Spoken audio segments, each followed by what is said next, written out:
Welcome to Obstacle Running Adventures, the podcast that fuels your passion for obstacle course racing, running, and all things adventurous. Whether you're a seasoned pro or a weekend warrior, we've got news updates as well as interviews with athletes and other key members of our athletic community.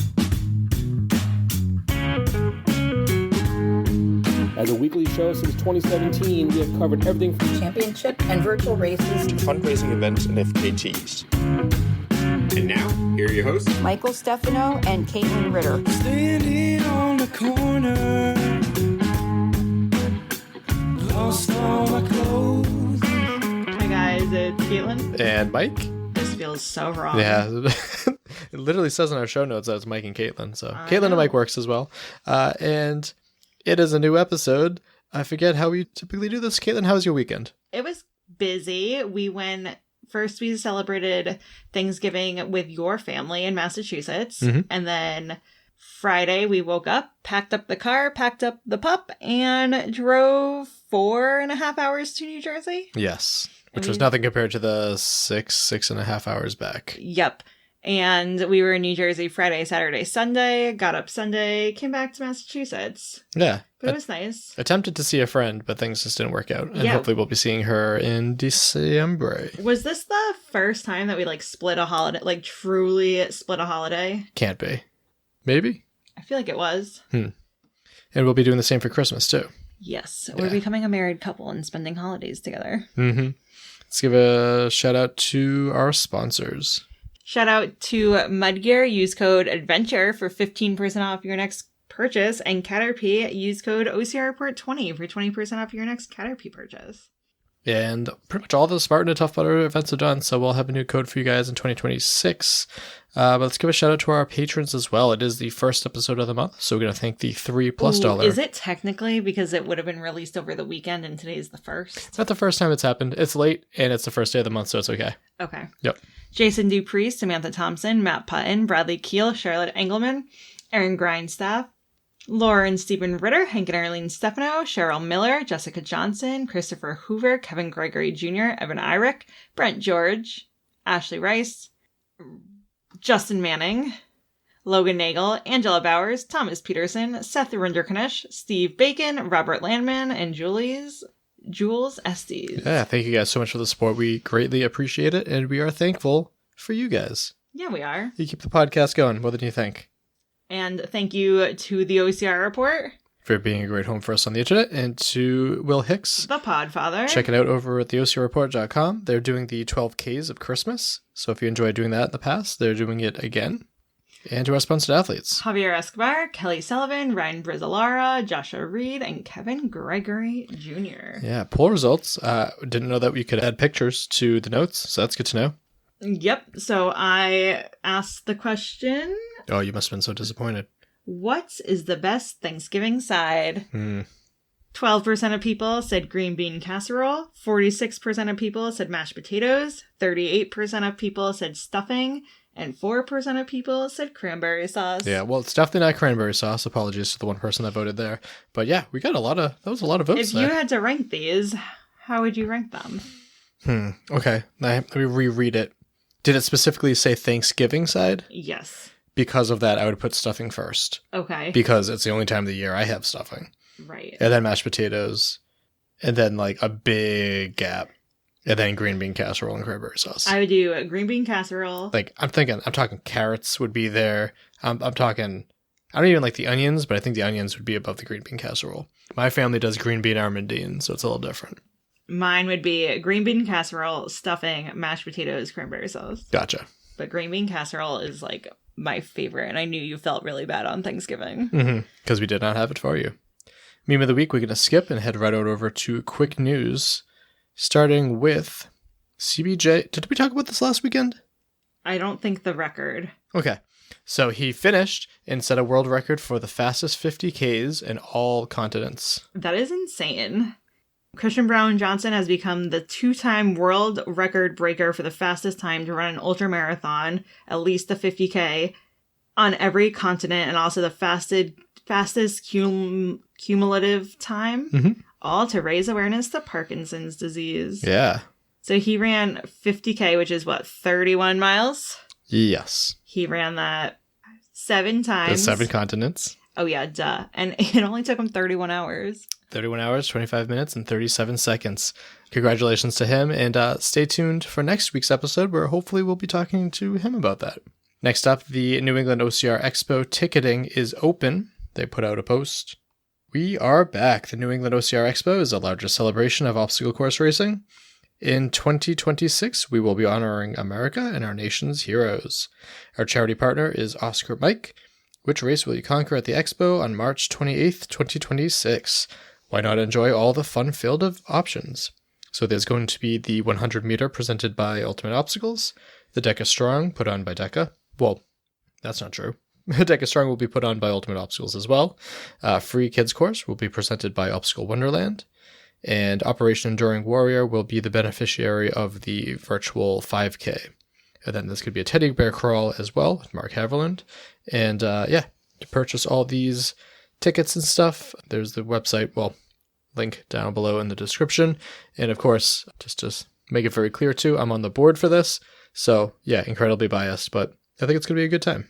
Every once in a while, we'll have a news story about someone making fun shapes or words while running with their Strava. So Caitlin, you found this one? Yes, a Tempe. Is that how you say that?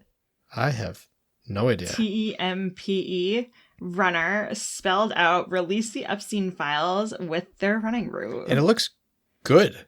Like that's the crazy thing, because it's one thing to like, yeah, okay, you can kind of see it. That looks good. But what is that? Oh, that's a tough A. Yeah. I mean, it looks good. Yeah. You definitely can tell what he was trying to say. It looked so good that I completely overlooked that was a bad A. Good for you. Looks like a second R. It was a half marathon route. That's very cool. And that shouldn't be a political thing, because that information should be out there. Take down whatever bad people are in there. Oh, I didn't see this news. Oh, congratulations to Rich Ryan. It says Scotty Rose Ryan, born 11/26/25, 7.3 pounds, 20 inches long, and 85 VO2 max estimated. Everyone is doing well, thankful to say the least. So congratulations to him and his wife. That's exciting. Yeah, it is. You also found this one. Caitlin's been crushing with the news stories behind the scenes. Yes. But this drag queen, yes, or queen of drag, whichever you prefer, Patty Gonia, is doing something pretty awesome. She is backpacking 100 miles in drag to raise is it $1 million? $1 million. Really? Yep. That's a high bar. And the beneficiaries are Brave Trails, the Children's Home Project, Vamonos Outside, The Oath, Queer Outdoor Expedition, Eastern Sierra Conservation Corps, YMCA Camp Kigali, Intersectional Environmental Film Project. And I think that's awesome. I mean, 100-mile trek in general is pretty cool. Doing it in drag is like an extra fun little element of it. Also, I love how she rocks like a the drag queen, they rock a killer mustache. Look at that. I know. Yeah, very cool. So that looks really fun. I look forward to following along with that. Oh, they're on mile 23. I am. Did you see this news story? No, I didn't. Okay. So most t-shirts worn for a half marathon. This guy looks like a turtle. Or the guy from, what is that? International. Do you know that movie? Turtle. Am I not turtly enough for the Turtle Club? It reminded me of the time that Joey Tribbiani put on all of Chandler's Bing clothes and said, "Could I be wearing any more clothes?" It's bothering me that I can't think of the name of that movie. But most t-shirts worn for a half marathon, Guinness World Record, titled by David Record Breaker Rush. The previous record was 127. David got 100. Previous record was 127. David got 137 after his previous mark of 111 in 2019. So that's wild. That is wild. How do you even get undressed like that? Do you just cut it open? I imagine so. And I'm watching it on mute, but this guy has to be lubricated, and it's kind of gross to to watch, but yeah, all right. A half marathon, that's pretty legit too. It's not just a 5K. Right. And we have some podiums. The Spartan Beast World Championships podiums. This comes to us from Obstacle Racing Media. And in third place for the ladies, Esther Hotobakiova. In second place, Annie Doobie. And in first place, Alyssa Petrova, again, Queen of the Desert. And for the men, in third place, Joshua Reed. Yeah, my boy. Congratulations. In second place, Sergei Pereglian. And in first place, Gregory Basilico. Yeah, that's amazing. Congrats. I feel like not a lot of people have been talking about that race, but that's pretty special for the Beast World Championships. Yeah, we love Joshua Reed. We do. Secret link, there's 5 of them down below, so go and check those out. But let's get to what this episode is all about.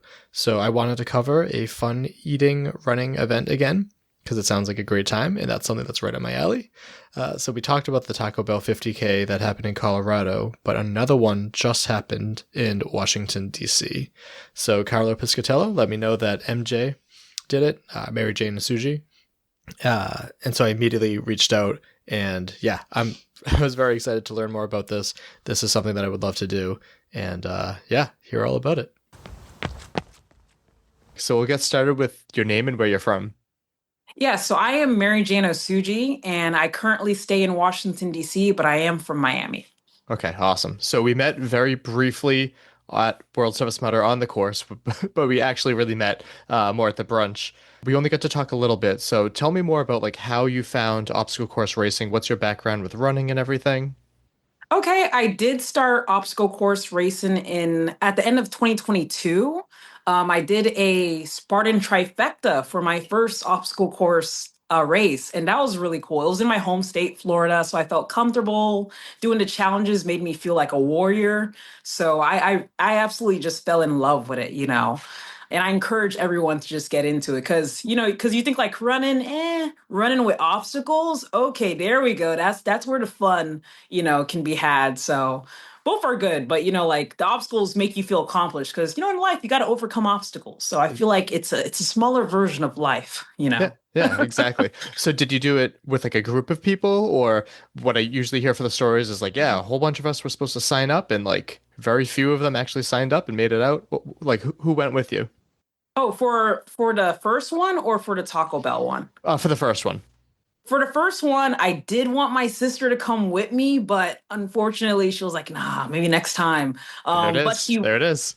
But she was there as a spectator, and she got some like cool, like video footage. So I really appreciated that. I tried to look extra strong whenever I saw her with her camera out. So Right. That was still cool.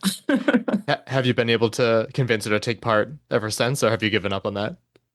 I have tried. I even bought a ticket before, but life happens. I have been able to get people on courses though. I got people to come out for, I think about 3 people I convinced to come with me to a Savage race earlier last year. So I'm very happy about that.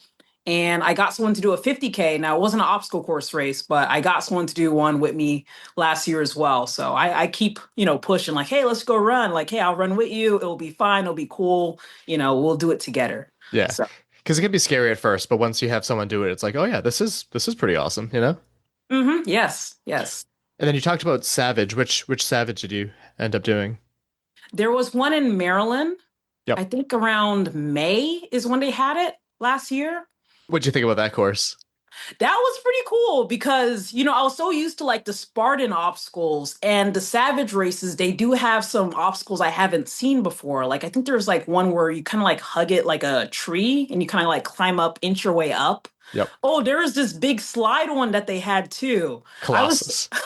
Yes, I was super scared. I had to slide down that thing. If you saw my picture, I was like, I didn't make a cute face on that one. But it was exhilarating. It was really fun. Everyone was motivated out there. Yeah, Savage is great. Spartan's great. Do you have any like local events where you are? Like any smaller scale? Yes. As far as obstacle course, Spartan does come to the DC area. Savage comes here. We have our Cherry Blossom race. That's not an obstacle course race, but that's one of the races DC is known for. Yes. Yeah. Yeah, so I would say the Cherry Blossom, that's a big one. And I'll be doing that one next year as well.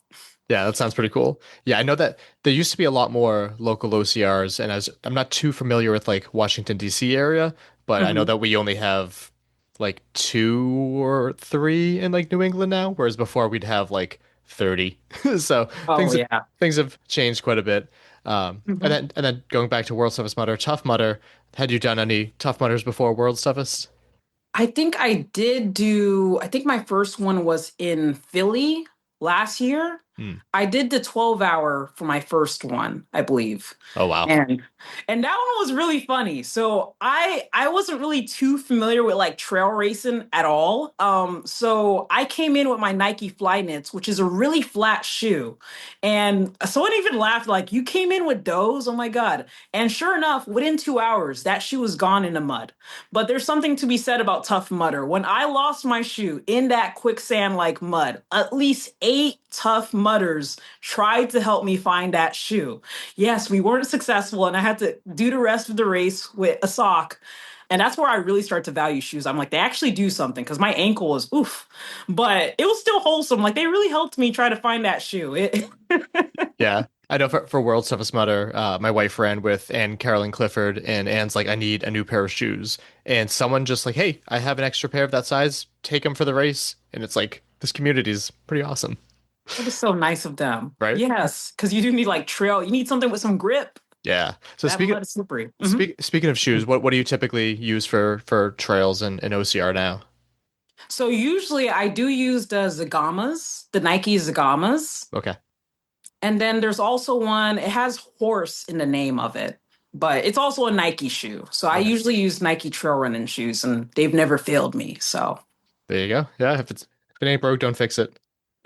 Exactly. So. And then while I'm thinking of like World's Toughest Mudder and stuff, any plans to go back? I know that they've released that it's going to be, Beaver Castle for the next couple of years. Yeah, so that is in Europe. So, hey, maybe if I can save up some funds, but I know I do have some other races I have planned, or tentatively planned rather, for next year that might conflict with the dates. So I probably won't be there in 2026, but maybe another year. Hopefully I come back to USA. No offense to, I'm sure Europe loves it over there, but to save me some money, it'd be nice if it's in the States again. Yeah, that's a tricky thing. Like it's been in the States since I think it started in 2015. So it's like about time they get it. But the fact that it's in the same exact place for the next 3 years, like I'll be going this year, but I don't know I'll be going in 2026, but I don't know if I'll be going in 2027. That's too much in the same place, but we'll see. I hear you. Yeah. But one of the big reason why I wanted to have you on the show is that you took on a race that I saw that's like, I saw it and I'm like, immediately that's like a bucket list thing for me. So it's the Taco Bell 50K, which sounds exactly both terrible and an amazing time. What made you want to take this on? How did you find out about it? Yes, I think I saw maybe some type of advertisement on Instagram, and I kind of thought it was a joke. I was like, a Taco Bell 50K, like not even like a marathon or a 10K. They're going for an ultra marathon. Like, what is? And I just signed up. I wasn't really thinking nothing of it, and then I started getting emails like, oh, we're actually doing this thing. And I was a bit hesitant because I never eat at Taco Bell. I don't think I ever have. Now I'm not against tacos. I love tacos, but so yeah, I was hesitant. I was 50-50 until Friday before. I got a shirt for it just in case, but I was like, it's a free race. I could back out if I wanted to, since I'm not paying for the race. Right. But super duper glad I did it. And I highly advise you to do it too as well, Michael. It was fun. It was super fun. The tacos were delicious. The burrito was hard to get down. I will say that. You are required at least like 2 heavy items.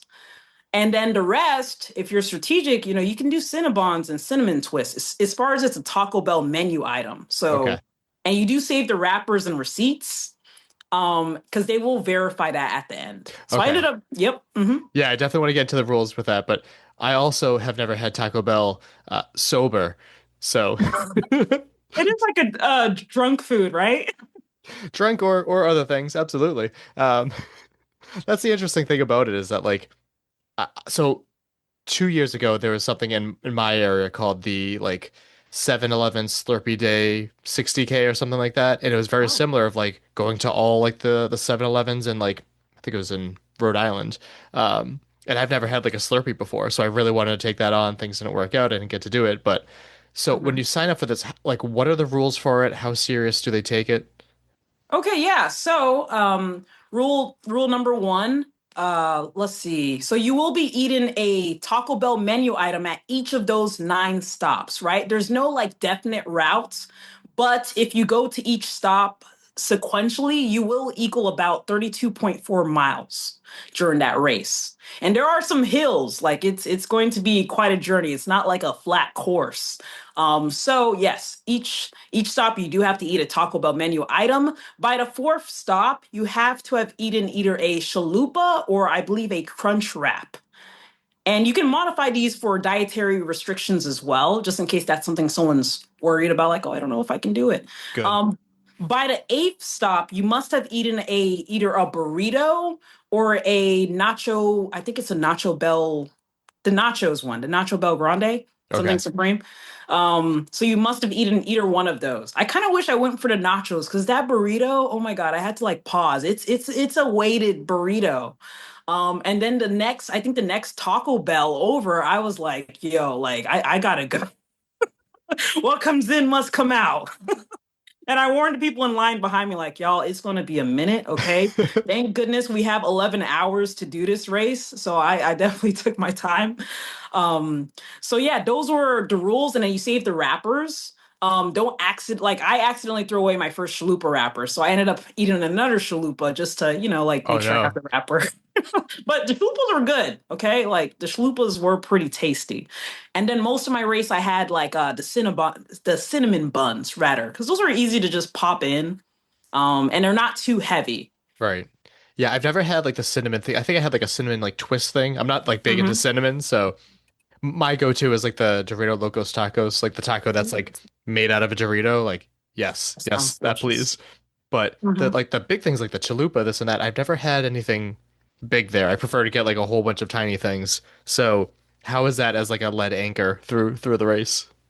Yeah, it was like, I guess it kind of slows you down, right? You're running with some food in you. You got to make sure you don't. Now, for this race, I think in Denver, they may have not allowed throwing up, but like at least for the DC one, they say like, you can throw up, but it's highly discouraged. But they say no Pepto-Bismol, you can't use any of those things that might help your stomach. And that's why they call us survivors at the end of it, right? Yeah. You're not just doing a 50K. You're eating Taco Bell at every single stop. Some people, they didn't do the cinnamon twist. They were doing like a soft taco as their kind of like light item, so to speak. So. All right. So no Pepto-Bismol. What about, oh my God, I'm blanking out on the drug name now. The one that keeps you from pooping. the one that a lot of people take for World's Toughest Mudder. Like if you take that before. Like a laxative? No. Like the opposite of a laxative. It's something that binds you up. So I don't know. I don't know that one. It's something that people take for a world. Oh, is it Alka-Seltzer? Not that. Oh my God. I should have wrote it down. I can't think of the name of it. I didn't think I'd blank out. But anyway, that's something that you can take if you're just like going and going and going. You take it and just kind of like plugs you up for like a day. Oh.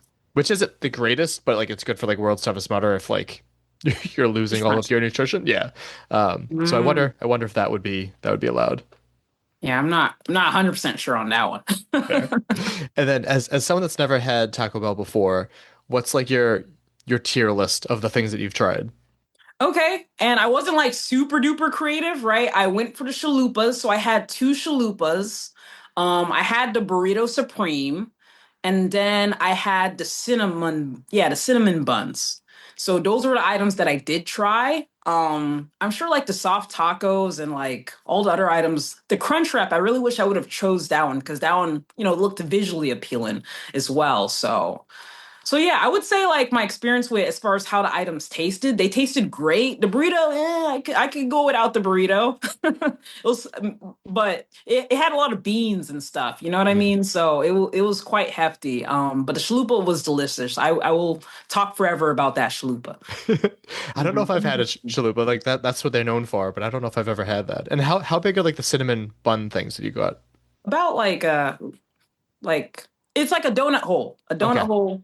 Just roughly that size. It does have like some cream cheese dairy thing in the middle of it. And then, yeah, it's like, I guess the outer coating is the cinnamony part. Okay. Super duper sweet. Like the first time I had those, I was like, yo, I have to brush my teeth after this. Right. Like, they're super duper sweet. But it's like carbs, and you're running. So I was like, actually, this is perfect. I can can go with this. That's a good point. Yeah, it's better to fuel with carbs than it is like straight protein and fat.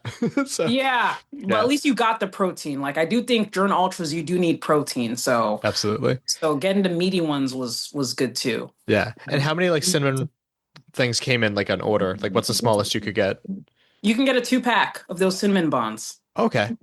Mm-hmm. That's so I could totally see why people would opt for that. Absolutely. Yeah, that and cinnamon twists were super popular as like filler items. All right. Mm-hmm. And so you said that you had 11 hours for this event. Does everybody take off at the same time, or like was it a rolling start? How did that go? Yep. They said, ready, set, eat. And then you see everyone like crunching in or, just chowing down, and then they take off. They take off all at the same time. So it started at a Taco Bell where you had to eat. It wasn't starting. Okay, that makes sense. Yes. We all gathered at that Taco Bell. And the staff, all the Taco Bell staff, they were gracious and nice. Everyone was in good spirits. So it was great. It was good. Started at a Taco Bell and at a Taco Bell. I like that. That's one of the things I wonder too, is like, is it like were obviously the staff were aware at that starting location, but were all of the Taco Bells notified that, hey, there's going to be this race going on, things are going to be a bit hectic? I would think so. I would hope so. I mean, if I was a race director, I would certainly like let them know, like, hey, you're gonna get a lot of business from us, okay? And from what I hear, this isn't even like a race sponsored by Taco Bell, right? So I wonder what's to come. Like, is there gonna be like a McDonald's 50K, a Wendy's 100K? Like I could see businesses using this. Yeah, it appeals to me so much because I'm not like a very fast runner, but I like to like go for long durations and suffer, and I like to eat like weird things. So if you combine eating and running like that, I might be decent at that. So that is perfect. Yeah, it speaks to my soul. And honestly, there were a lot of first-time like marathoners, first-time ultra folk. Someone told me like they only ran 9 miles before this. And I was like, what? Look at you. That's awesome. Amazing. And I think what really attracted some of the new runners was the 11 hours. Yes.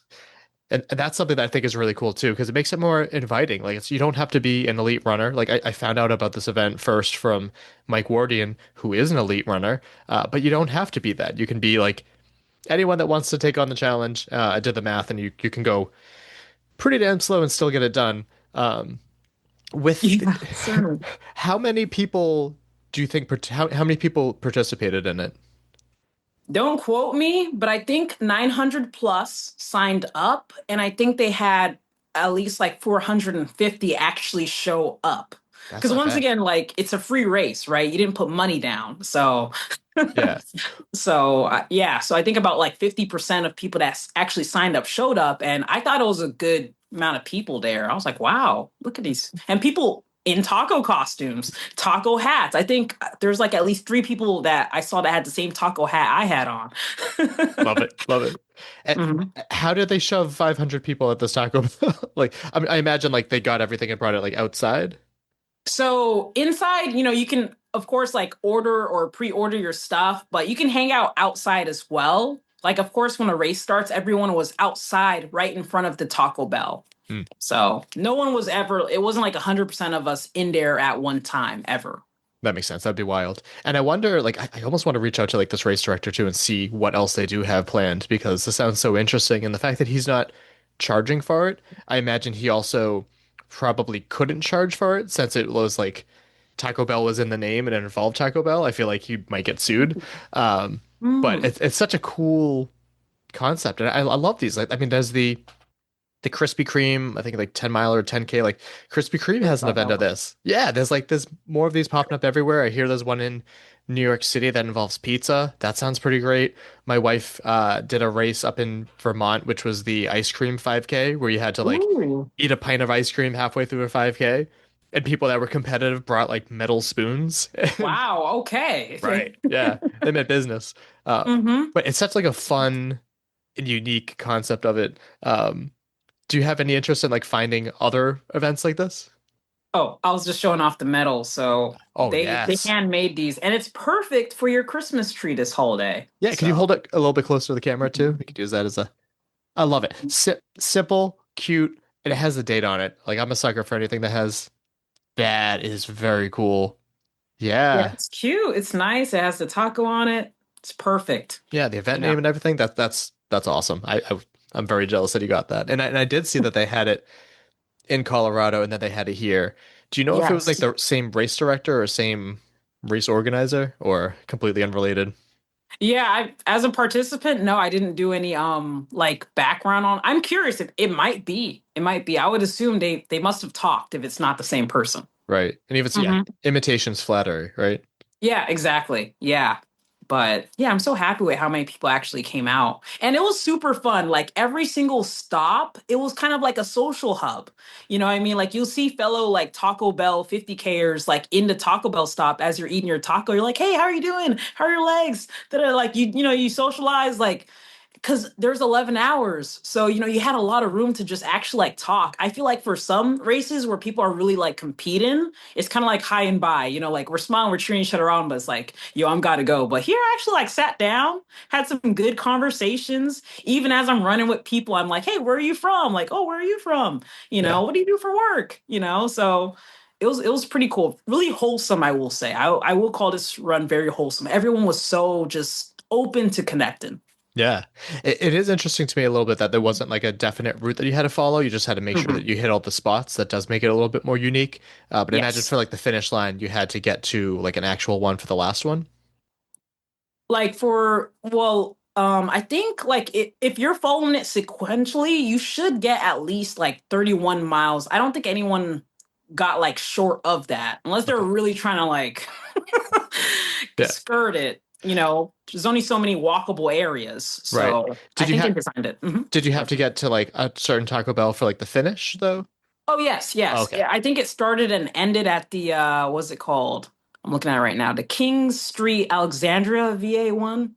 Okay. Yeah, so there's a specific one that you will finish at, and it's the same exact one you started at. Oh, cool. And it was the longest distance, I would say, gap. That one was like, I think 9 miles from the previous stop. So gotcha. Mm-hmm. And then I guess like anything like unexpected happen? Like did you bring water or like what was your strategy for this? Oh, my strategy. Okay. I did have like a run-in vest that had my hydration because I know like I'm a sweater, okay? But luckily it was cooler out, so I wasn't sweating like crazy. But should I need hydration, I had it. I know one of the things, especially for like a Taco Bell race, what people might be curious about, like, hey, well, what's the Porta John situation? We know what Taco Bell does to us, right? But if you think about it, we're going through like 9 Taco Bell stops. So that is your Porta John. You just use the bathroom, in the Taco Bell. Sometimes I saw people like they would go to like a gas station. I even like you're in the city too. Like I picked up like a Gatorade at one store on my way, So there's plenty of bathrooms, plenty of hydration options if you don't bring your own. Right. Food strategy, I just tried to, like I said, keep it light. So, I ate the chalupa and the burrito in the beginning, like I think within the first 5 stops. Okay. And then, all of that stuff got relieved and stuff before I had to go to the next 4 stops. So it was just more like light and, just Cinnabons. And it was just a lot more doable than you would think, Yeah. And then who did you take this event on with? Honestly, I didn't like, I expected to see more people that I knew there. So when I got there, I think there was 2 individuals that I knew, like, I don't know if you're familiar with Melissa. She's really big in like the obstacle course racing. Lyndon?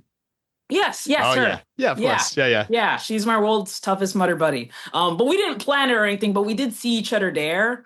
And I also saw her on Marine Corps too. So I was like, yo, Was James there as well? No, I didn't see James. But he commented on my post. He wished he would have showed up. Okay. So I know he prefers to pick things up and put them down compared to running, but oh yeah, lifting. Yeah. So I saw him. I saw someone I met at High Rocks. Her name is Yasmin. She's also a badass when it comes to like running, and she does like triathlon, multi-sport stuff. So I saw 2 familiar faces, but I didn't actively like, because once again, I was like 50-50 on will I do it, will I not? So I didn't want to invite someone and then like I'm not sure but maybe I should have invited someone out next time. I was just about to say next time. And as someone that's never actually gone to Washington, D.C. I think I've driven like through it very briefly, but I've never like done all the touristy stuff. What is the road situation like here? Because it's a city, right? Like, did it Mhm. feel did it feel safe, or were there any like crossings that were really difficult? Or It felt pretty safe. I think a lot of people honestly were out of town that weekend, but I felt safe. I mean, I used the crosswalks. There wasn't ever like too long of a wait from what I felt. I mean, I was kind of, especially when you're like running with a group of people, which happens sometimes, right? We're all going the same route. So yeah, we're running with a group of people. I absolutely loved when there's maybe a little bit of traffic and I got a break. To rest a little bit before like the walk signal and then you go.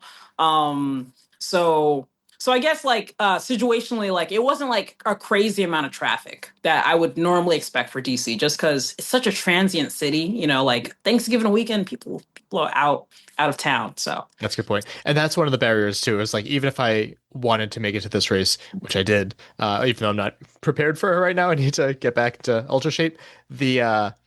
It's tough. It's a tough weekend. Like I had to be in New Jersey, which ironically is closer than where I am in Massachusetts, to DC. But it's got to be tough to like. That's just a rough weekend to pick. I wonder why they picked that one. yeah, that was a very interesting. Yeah, because people are pretty like filled with turkey, and it's like a race that's 2 days later. Yeah, you need more of a like recovery buffer window or something. Yeah. Yeah. But at the same time, it's like now you get to burn off the turkey and all your Thanksgiving fixings like right away with an ultra. So Right, right. So if someone were to come to do this event specifically in you know, Washington DC, like what are some things that people should check out, both like touristy and like what do like the locals do? Like where do you go to eat and everything? Like what's a good stuff to do there? okay, I would say like definitely check out the museums, right? Washington D.C. has a ton of museums. I really like the African American History Museum myself. I've been there a couple times, but there's the Space Museum. Definitely check out the monuments.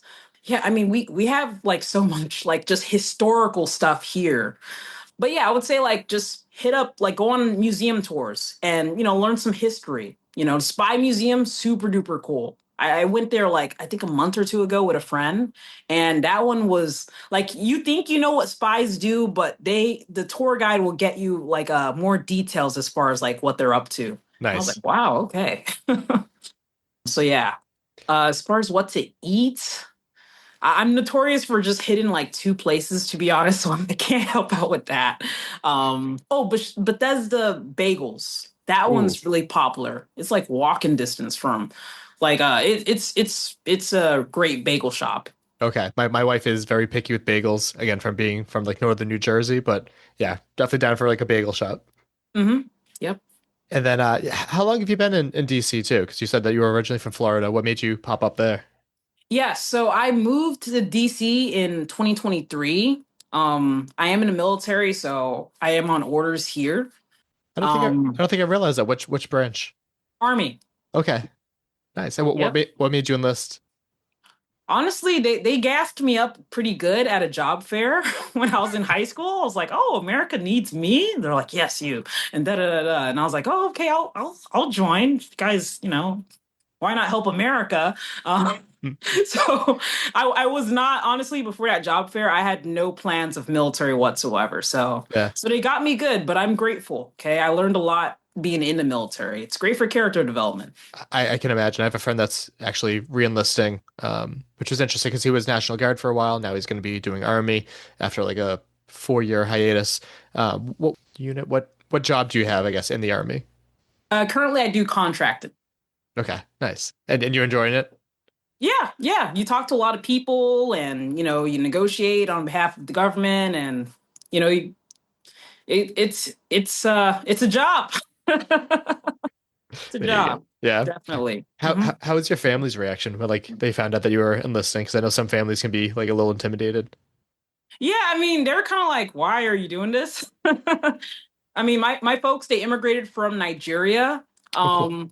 Like the big things for us is like, become a pharmacist, engineer, those kind of jobs. So like military didn't they didn't really know much about it. They're just like, so you just want to go shoot people, or they had no idea like what it actually, Right. entails and what have you. So That's fair. Yeah, no, I had no idea about that. That's pretty cool. Yeah, yeah.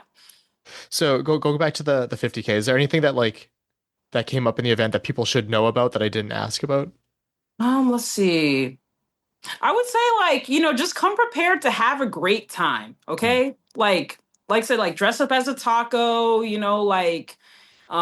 talk to people and just because it's like a sillier kind of like race, you know what I mean? So you can really and it's 11 hours. Now don't underpace yourself. I think there were some people that were down to the wire. So 11 hours does seem like a bit of a luxury, but I would say maybe if you've been doing marathons and ultras already, but if it's your first one, you do want to have a pace plan in mind so that you're not staying too long at the Taco Bell stops. Because I think that's what really added time. You are at the Taco Bell stop and you kind of you talk, you get to know people a little bit more. It's almost like the pit, right?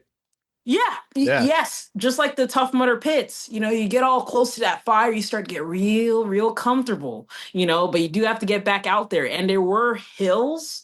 So yeah, just I would say if you can look at the map, the elevation map, you can kind of know what you're in for. They did release all of that information before the race. So if you need to hit the Stairmaster to make sure your calves are good to go, then you should do that.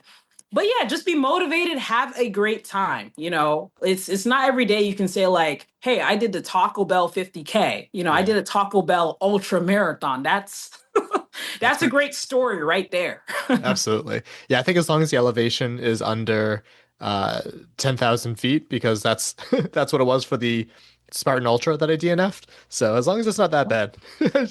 Hey. Yeah, You said you got a shirt specifically for it. What did the shirt say? It said I should have brought it over here. It's in my dryer right now, but it said "Shell yeah." Sweet. Yeah, a little taco pun. Yeah, it's definitely an event that I'm going to be keeping an eye out for in the future. And I think I might have said it before, but if they had this with another fast food chain or another type of food, what would you be interested? What would be your dream race? Let me see. That is a great question. I've spent more time than I'd like to admit thinking about it. I could probably do a chicken pot pie one. I love me some chicken pot pie. Thai food. Ooh. I do a Thai food 50. I love Thai food. Yeah, some pad Thai. I'd have to stay away from the curry. I really enjoy curries, but that's not the time and place for it. Mm-hmm. Yeah, I could definitely do pad Thai. I can do my Nigerian food, I don't know. Are you familiar with Nigerian food? Not really. Tell me more about Nigerian food. Okay, there is a dish called fufu. It's this doughy dish that you kind of eat with soup. A 50K with that would be hard because that is a heavy dish. I can eat that once a day and be good. So a 50K of that would be a battle. Okay. But yeah, Thai food, Nigerian food, Chinese food. I would do it with food I like to eat. Yeah. The possibilities are endless with those. I love it. Yeah, and even if people want to get fancy, you could do a Louis Vuitton 50K, right? You have to buy Louis Vuitton and all. If brands get real strategic, they're oh yeah, we're doing a 50K. You have to buy, at each of these stops. They could get real. Hopefully they don't watch this video. I don't want to see just capitalism at its finest. Yeah, Apple 50K. Yeah. Buy an Apple product at each of these locations. It's nuts. I remember. I can't think of where it is, but there's a race. It's supposed to be the most expensive marathon or whatever, and wow. They have they have all sorts of fancy wines and this throughout the stops, and I don't know if I would want fancy stuff. It's not my style. Wines. Oh wow. Oh, they did have Fireball on the course. Ooh, that's when you know it's a real ultra. Yeah, you got to warm up on the inside too, So I took one of those shots during the course. That was kind of those people to have that out. That's awesome. And then again, we talked about the time. You have 11 hours. Pacing's important. Just for a frame of reference, how long did it take you to finish? It took me 10 hours and 7 minutes. Okay. And honestly, when I was going into this, I was 11 hours. Psh, I'll finish in 8. Okay. This is my first rodeo. But no, I finished in 10 hours and 7 minutes. Was it the food or the elevation that got to you more, or just a combo of both? I think I was just more relaxed. You know what I mean? Like I wasn't really like gung ho rushing because we had 11 hours. Like I would check just to make sure I'm, making good time. And it's like, I'm not aiming for first or second place. So I'm like, No. like I check my watch, like, yeah, I'll finish in time. Yeah. So I didn't stress it, and I spent more time just like talking to people at the stops. But yeah, I guess if I moved a lot slower, like I said, there were some people that were down to the wire where they really had to like run. So yeah, I will say I didn't expect to take 10 hours and 7 minutes, but I certainly did. Yeah. And got her done. Still got my medal. Yeah, I would much rather be like one of the 10-hour people and just relax and enjoy myself than like push, because that's especially with the Taco Bell, like I know. that's not where I want to be pushing. Yeah. Mm-hmm. And I think I saw that there were like awards for like first place for like people that wanted to be competitive. And I also think that I heard there was an award for DFL. Yes, there was a DFL award. Do you know what it was? I think they got some type of, I saw a picture of it. It might be like some type of cardboard thing. Okay. Yeah, it's, like no one like paid for the race. I do think if you bought one of the shirts that they were selling, that kind of contributes into it. So, you're not going to expect like some gold plated thing. Right. But still, like getting DFL, I mean, that's something, right? Yeah. I think I've always loved when events do that because it's just a way to highlight, more people, and not everyone has to be super elite. Like if you just like gave it your all and like just finished, like hell yeah, give him something. I like it. Yeah, I love that too. That was the first time I heard of that kind of award. I was like, what? Yep. So I was just like, I was even looking forward to that. I was like, well, if I take long enough, maybe I can get the DFL. I'd hate to be the second person before the DFL. It's like, nah, if I'm that close, give me the DFL. Or worse than that is the person who finishes after DFL and just missed the time gap. Oh yeah, that would suck even more. Yeah. Yeah. I've seen that a lot at World Service Smother too, and that's kind of brutal to say. Yeah, especially if they were like trying to like get the DFL, like it was intentional. They're like, no, after you, and then like, oh shit, I didn't make it in time. Right. From when you go first. You can imagine like it backfiring. Yeah. Yeah, like two people playing chicken of just like sitting at the finish line. I hope no one did that. It was like someone that deserved it, but that's funny. Mm-hmm. So yeah, certainly. It's December now, almost the end of the year. Do you have any more events planned this year, or you said you're starting to plan for 2026? What is your schedule looking like? So for December, I might like sign up for like a Jingle 5K or, there's all these like, ugly sweater, 5K or 10K. So I might sign up for one of those. For 2026, I would very much like to get my first 100-miler in. Ooh. So, but I'm notorious for like not training and then showing up at events. But like 100-mile, I can't just show up there. I'm not going to finish in time. No. So a lot of my 2026 will be like training. And then once I feel ready, then I will go and find a 100-miler and sign up. Yeah, I'd even recommend like, and I've never done 100-milers. The most I've ever done was 55 at World Service Smother a long time ago. But like even build up your race schedule. So like you have like a 25K, you have a 50K, you have a 50-miler like throughout the year. So that way you're kind of like forced to keep yourself accountable. Because if you don't train for a 100-miler, like that's, you can't fly by the seat of your pants for that one. Yeah, no, certainly. So that's my main goal for 2026. Yeah, that's what I'll... Any plans for like which 100-miler in specific? Like specifically, I don't know the 100-milers in that area, but I mean, I will find a course that's really good for beginners. Like I'm not gonna like what I won't do is a 100-miler mountain race. Okay, I'll tell you that. Yeah, nope. But yeah, I will definitely just focus on training at least like for the first quarter. And when I feel ready, when it calls me, then I will sign up. I'll find one I can do. I'll sign up and I'll go for it. Yeah. And I've also heard too, especially for like the long duration ones, you don't want a course that's completely flat either because it's just going to wear out the same part of your legs. So like finding something that's variable, but stay away from mountains. That's too wild. Yeah. That's yeah. How about you? That's a good question. I definitely fell out of fitness after I had my DNF in April, and then I was all focused on Caitlin getting her World Service Motor goals, and now I'm thinking like, what do I want for myself? I definitely want to get back into ultras, so I'm still taking a look at some races that I've never done before. I like the novelty races, like the food races.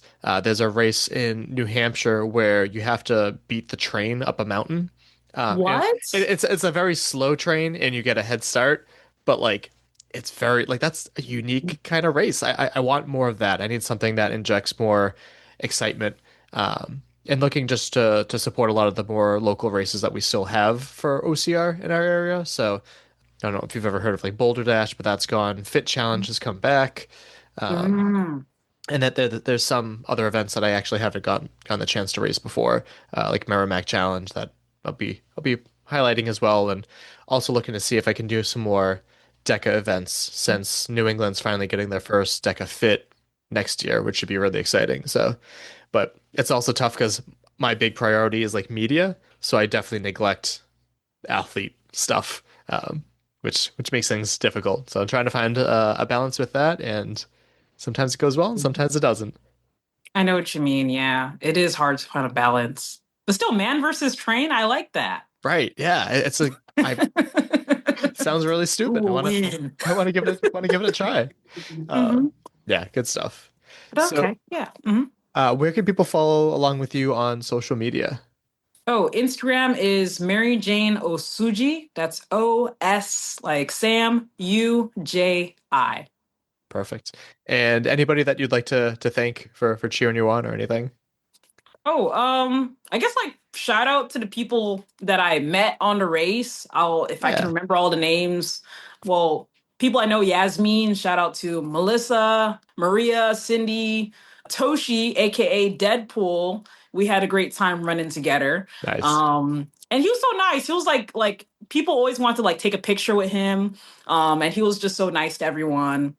And so yeah, I think those are the names I can remember off. Oh yeah, Bree, John, shout out to you guys. And shout out to everyone, even if, Jamie too.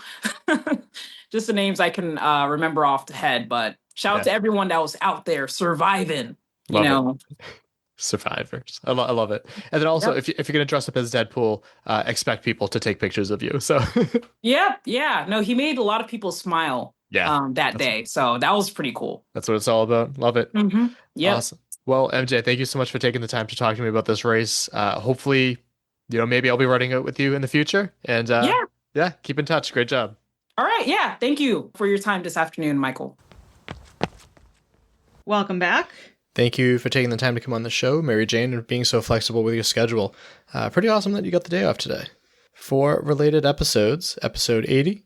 Savage Boston Race with Elites and Brain Freezer 5K with Isabel Tuck. Yeah, that's when Caitlin took on one of these events. It was just a 5K, but it was with a pint of ice cream, which I think is very, very cool. And I asked them to up the ante. My brother and I wanted more ice cream. Yeah. That was actually one of the first times Caitlin really upped her game and helped out with the show. That was a fun episode. And then episode 445. World's Toughest Mudder 2025, Part 3, British Brunch Interviews and Audio. And that was the first and only time prior to this that MaryJane Osuji has come on the show. Did you ask her about World's Toughest Mudder? Yeah. I talked to her a little bit about it there too, but I brought it up again. Oh. Subscribe and follow wherever you get your podcasts. We are Obstacle Running Adventures on all of the podcast players. Yeah, leave a review on Apple Podcasts. It's been a while. And if you're like me and you don't use Apple Podcasts, no pressure, because I don't even know if other apps use reviews.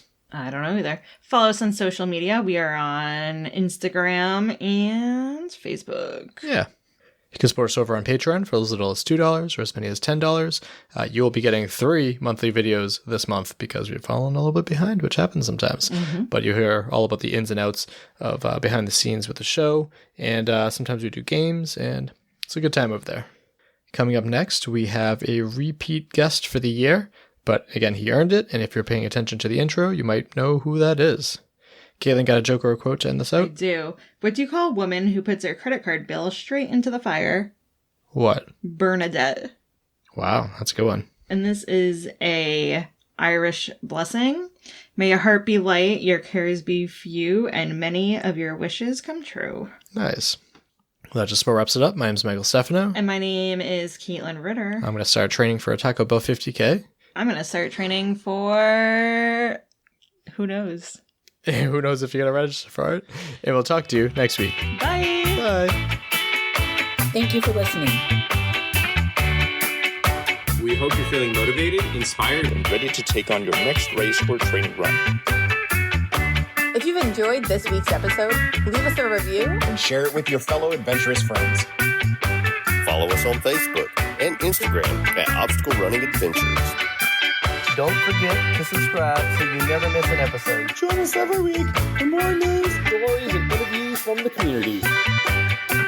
Our intro song was Streaker by Straight Up. And our outro music is Iron Paw by The Best.